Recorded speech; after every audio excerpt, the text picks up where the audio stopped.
Hello and welcome everyone. In today's video I will show you how to fix WhatsApp keeping, stopping or crashing. So to do this, first of all, and the first thing that you should do is to force stop WhatsApp, because sometimes the app may be just lagging on your device. So to do this you have just to swipe up from the bottom of your screen and swipe up again with the WhatsApp app, and like that we forced stop it.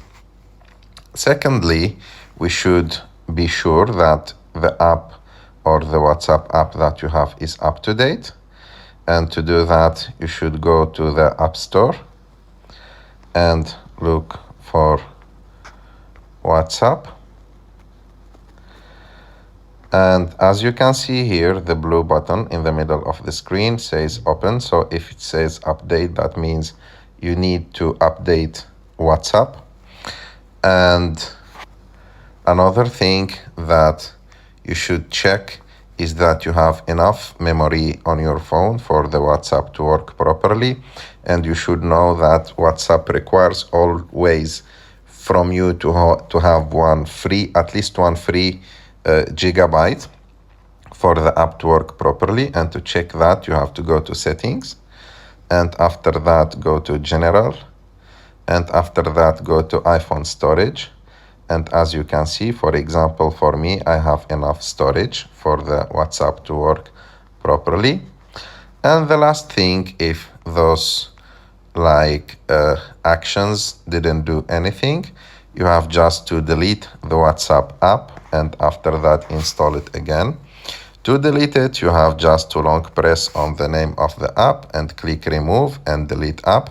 But you should know that you should back up your WhatsApp conversations, so you will not lose them, and when you install it again you can directly install the backup. And we already have another video in our channel speaking about the backup, how we do the backup and how we restore the backup.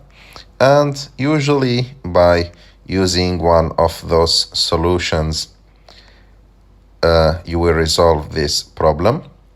Of course, you should always use the official WhatsApp application. Don't use any other application that you download from third-party websites. And sometimes there is some updates or new updates that have some bugs. That's why they don't work on your device. So in the worst case, you have to wait for 2 or 3 days. And after that, try to checking if there is a new update for WhatsApp. And with the new update, everything will work properly on your device. I hope that you like this video. If you like this video, don't forget to subscribe to our channel.